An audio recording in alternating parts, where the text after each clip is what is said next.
तो जिस धोबी ने सीता जी पर प्रश्न चिन्ह उठाया, जब भगवान स्वधाम जाने लगे अपनी लीला पूरी करके, तो कहते हैं अयोध्या में जितने लोग थे सबके लिए विमान आया, पर उस व्यक्ति के लिए नहीं आया जिसने हमारी आचार्य पराम्बा जगदम्बा किशोरी जी पर प्रश्न उठाया।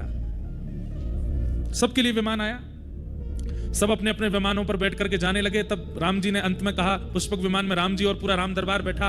राम जी ने हनुमान जी से कहा, हनुमान एक काम करो। बोले क्या? जाओ देख करके बताओ, कोई रह तो नहीं गया अयोध्या में? सबका विमान आ गया, सब बैठ गए ना? हनुमान जी महाराज व्यवस्था देखने गए, कोई रह तो नहीं गया, सब बैठ गए साकेत जाने के लिए।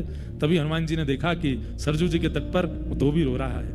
हनुमान जी बोले, तुम क्यों रो रहे हो और तुम विमान में क्यों नहीं बैठे? बोले मेरे लिए विमान आया नहीं। अरे तो तुम्हारे लिए आया, किसी और के में बैठ जाओ। बोले मुझे कोई विमान बैठा नहीं रहा, और मैं किसी में बैठ भी जाता हूं तो वो विमान उड़ता नहीं है, विमान ही कहने लगता है कि ये अनधिकारी है, इसको उतारो पहले। हनुमान जी लेकर के उसको गए और ले जाकर के राम जी के सामने प्रस्तुत किया। राम जी बोले, अच्छा तुमको कोई विमान स्वीकार नहीं कर रहा? बोले नहीं। एक काम करो, तुम हमारे विमान में पुष्पक में बैठ जाओ, क्योंकि पुष्पक तो हमारी इच्छा से उड़ देगा, बैठो। राम जी ने उसको बैठा लिया। ये जल का स्वभाव, जिसको कोई स्वीकार ना करे उसको स्वीकार करना, ये जल का स्वभाव है। और केवल स्वीकार नहीं करना, उसको पवित्र बनाना, उसके मैल को दूर करना, ये जल का स्वभाव। राम जी ने उसको अपने विमान में बैठाया। जैसे विमान उड़ करके सारे विमान वैकुंठ में साकेत धाम में प्रवेश करते जा रहे थे, अंत में जैसे ही पुष्पक विमान ने प्रवेश किया, वैकुंठ ने अपने द्वार बंद कर लिए। बोले नाथ, आपके विमान में छुप करके एक अनधिकारी बैठा है, पहले इसको निकालो। राम जी बोले, तुम जानते हो हम कौन है?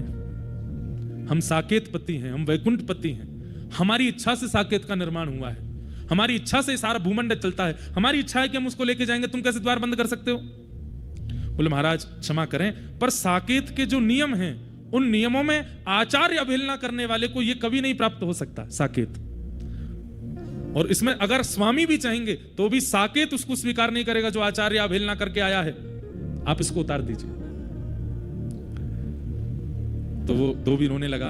बोले राम जी आप मुझे उतारी दो। बोले सुनो, तुम एक काम करो, तुम साकेत में तो नहीं जा पाओगे, देखो तुमने गलती अपराध है तो तुमने किया है, सीता जी पर प्रश्न चिन्ह उठाया तुमने, गलती तो है तुम्हारी। बोले जी तुम एक काम करो, हम इंद्र से बात करते हैं, तुम स्वर्ग में रह लो, स्वर्ग तो अच्छा है। ठीक है। भगवान ने इंद्र को बोला, इंद्र इसको लेकर के जाओ। इंद्र ने अपना मुकुट उतार करके राम जी के चरणों में धर दिया। बोले अभी इस्तीफा देता हूं, इसको नहीं लेके जाऊंगा। आचार्य अवहेलना करने वाले को अगर स्वर्ग ले जाना पड़ेगा तो मैं अपने आचार्य, अपनी इंद्र पदवी से इस्तीफा दे दूंगा। बोले भाई मैं कह रहा हूं, मेरी आज्ञा नहीं मानो, आप चाहे जो कहिए सब करेंगे हम, पर हमारी सिया जी पर प्रश्न चिन्ह उठाने वाला, लक्ष्मी जी पर उंगली उठाने वाला, इसको स्वर्ग में स्थान दूंगा मैं। वो आदमी बोला मुझे छोड़ दीजिए राम जी, अब क्या? नहीं रुको, हम रुको, कोई बात, हम शिव जी से बात करते हैं, भूत प्रेत हैं वहां पे, वहां तो रह लोगे, हम शंकर जी से कह देंगे तुमको बढ़िया व्यवस्था दे देंगे, शिव लोग चले जाओ। शिव जी बोले मेरा त्रिशूल तैयार है, भेजो इसको, खंड खंड कर दूंगा इसके, लेकिन इसको शिवलोक में नहीं रहने दूंगा। अंत में भैंसा पर बैठे हुए यमराज दिखे राम जी को, तो व्यक्ति रोने लगा। बोले अब तो यही लोक बचा है, यमलोक।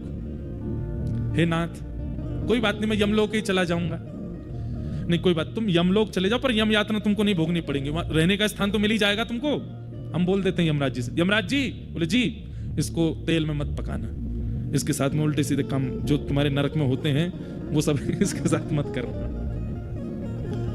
यमराज जी बोले भगवान आप चाहें जो आज्ञा कर दीजिए, मैं पापियों को ले जा सकता हूं, मैं अपराधियों को ले जा सकता हूं, पर आचार्य अवहेलना करने वाले के लिए तो शब्द ही नहीं है। ये पापी भी नहीं है, ये दुष्ट भी नहीं है, ये राक्षस भी नहीं है, ये उनसे भी गया गुजरा है। सोच लीजिए जब प्रेत लोक में इसको स्थान नहीं मिल रहा तो फिर यमलोक में कैसे मिल जाएगा? मैं इसको नहीं ले जा सकता।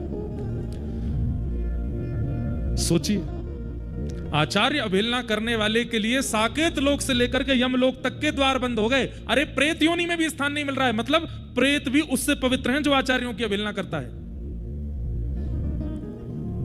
अब वो रोने लगा, मैं कहां जाऊं? राम जी को उस पर इतनी दया आ गई। राम जी बोले रुक। बोले क्या? मैं दूसरा साकेत धाम बनाता हूं, उसमें मैं और तू दोनों रहेंगे। और राम जी ने अपनी भ्रगुटी टेढ़ी की, एक और साकेत धाम बना दिया, और जैसे ही उसमें ले जाकर के रहने लगे, सब देवी देवता प्रकट हो गए। बोले नाथ ऐसा नहीं नहीं, तुम लोग जाओ, चलो यमराज जी तुम यमलोक ही संभालो, शिवलोक ही संभालो, तुम इंद्रलोक ही संभालो, और साकेत रह तू प्रसन्न, मैं नहीं रहूंगा आप तेरे पास। अरे मेरी आज्ञा नहीं मान रहे हो? राम जी को क्रोध आ गया, मैं कह रहा हूं इसको स्वीकार करो, तो क्यों नहीं कर रहे हो? बोले भगवान आप जिद कर रहे हो कि स्वीकार करो स्वीकार करो स्वीकार करो, आपने एक बार भी ये क्यों नहीं पूछा कि ऐसा ये क्या करे जिससे इसका पाप नष्ट हो? संसार में हर पाप को दूर करने का एक समाधान है। बोले बताओ क्या करे ये? बोले अगर आचार्य हमारी सीता जी अगर इसको क्षमा कर देंगे तो इसका अपराध मुक्त हो जाएगा, हम इसको स्वीकार कर लेंगे। तब सिया जी को बुलाया, वो तो राम जी से भी ज्यादा करुणामयी है। सीता जी ने उसको बालक मान के सिर पर हाथ फेरा, हृदय से लगाया और कहा ये तो मेरा वत्स है, मैं इसे क्षमा करती हूँ। जैसे ही क्षमा किया अब तो होड़ लगी।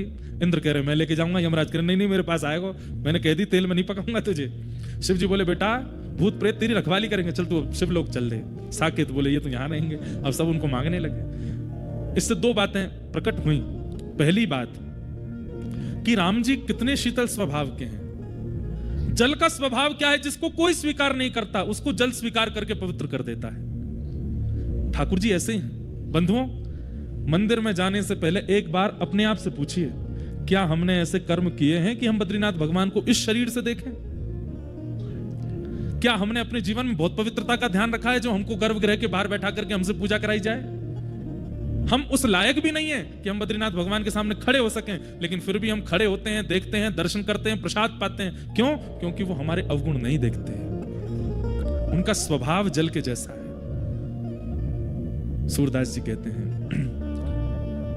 हरि जी मोरे अवगुण चित ना धरो।